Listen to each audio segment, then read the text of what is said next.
Hi everybody, Lindsay here with Lindsay on Learning. I want to share with you another mentor sentence, or mentor sentences rather, an excerpt from Alexander Fuller's Don't Let's Go to the Dogs Tonight. Again, like I said in my last video, with these mentor sentences, the goal is to get students to be expert noticers.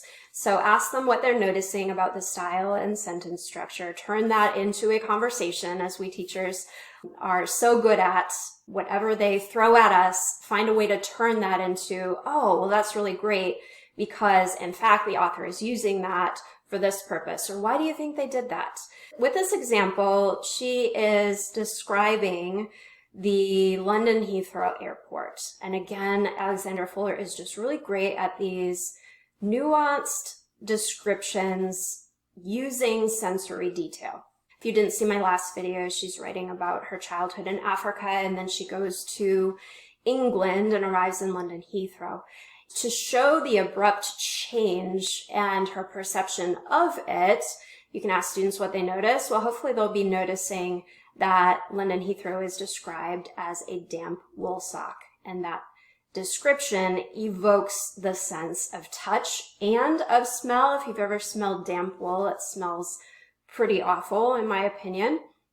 And then she's always a fan of these parentheticals. In this particular parenthetical, we get her feelings about the process of travel, which are kind of similar, I think, to any disgruntled traveler's feelings, just like we are there for the ride, we are at the mercy of the travel gods, and describing it as an intestinal process just makes it seem really long and drawn out and kind of icky. She's most struck not by the sight, but by the smell of England. While we might tend to rely on the sense of sight for sensory description and show versus tell, it's harder, right, to describe the smell of a place or the feeling of a place or the taste of a place even. And so this last sentence is functioning as a list of things which together show the smell of England. She again uses her technique where she joins two words together with a hyphen to create a new word. So we have here flat empty and we have street wet. And then we also are pairing that with car fumes and concrete. Now, your more sophisticated writers might notice that there are a lot of hard or harsh sounds in this list.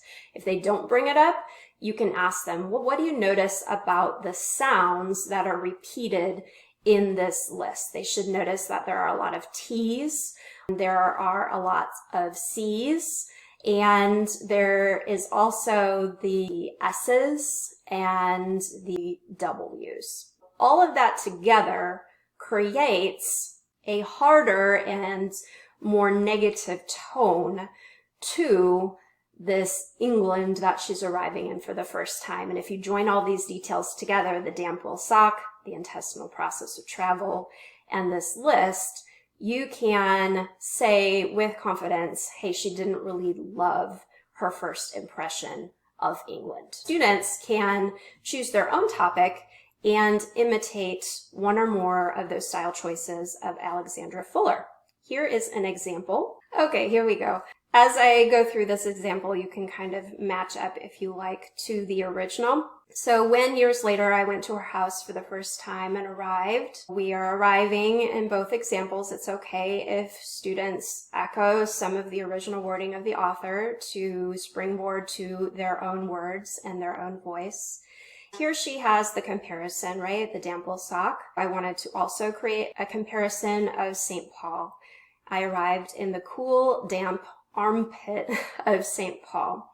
I was, as soon as I crawled past the weeds, most struck not by the familiarity of the place, but by the sights of my grandmother's backyard. So I've done my best to give a hyphenated adjective and some other ways of showing the mystery of her backyard. How wild crawling it was, purple velvet, hidden treasures, and shadows. And so all of that together shows my impression as a child of my grandma's backyard and just the stories that I had heard about her and how cool I thought it was that she grew prize-winning irises. That's what the purple velvet came from.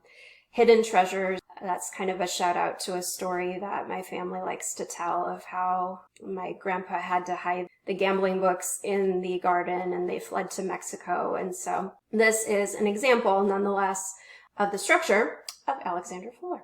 Make sure to hit the subscribe button if you enjoyed this video so that you can be alerted of even more great content like this that you can use with your students to help them improve as writers. I'll see you next time.